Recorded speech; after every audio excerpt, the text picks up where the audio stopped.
Hi, praise lord. ఎలా ఉన్నారు?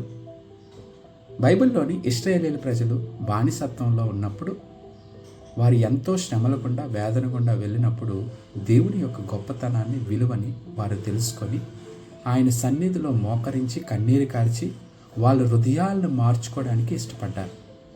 అందుకే వాళ్ళ అతిక్రమణను దాచిపెట్టకన్నా వాళ్ళ పాపాలను సైతం ఒప్పుకొని దేవుని యొక్క కనికరాన్ని పొందుకున్నారు. కాబట్టే ఆ యొక్క బానిసత్వంలో నుంచి దేవుడు విడిపించాడు.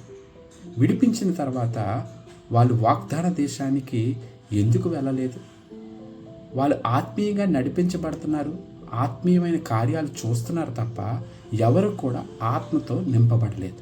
ఈరోజు సంఘాల్లో కూడా చాలామంది స్పిరిచువల్గా ఉన్నట్టు నటిస్తున్నారు, స్పిరిచువల్గా ఉన్నట్టు వాళ్ళ జీవితాన్ని కనుపరుచుకుంటున్నారు. ఈరోజు నేను అడుగుతున్న ఒక్క ప్రశ్న, మీరు స్పిరిచువల్గా ఉన్నారా లేదా ఆత్మతో నింపబడి ఉన్నారా?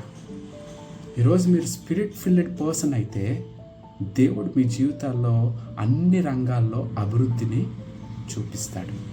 అందుకే యోహాను రాసిన 3వ పత్రిక 1వ అధ్యాయంలో అంటాడు, ప్రియుడా నీ ఆత్మ వర్ధిల్లుని కొలిది నువ్వు అన్ని విషయాల్లో వర్ధిల్లుతావు. ఈరోజు మనం దేనికోసం ఆపేక్షిస్తున్నాం? పౌలు అంటాడు, ఆత్మ కొరకు ఆపేక్షించుడి అంటాడు.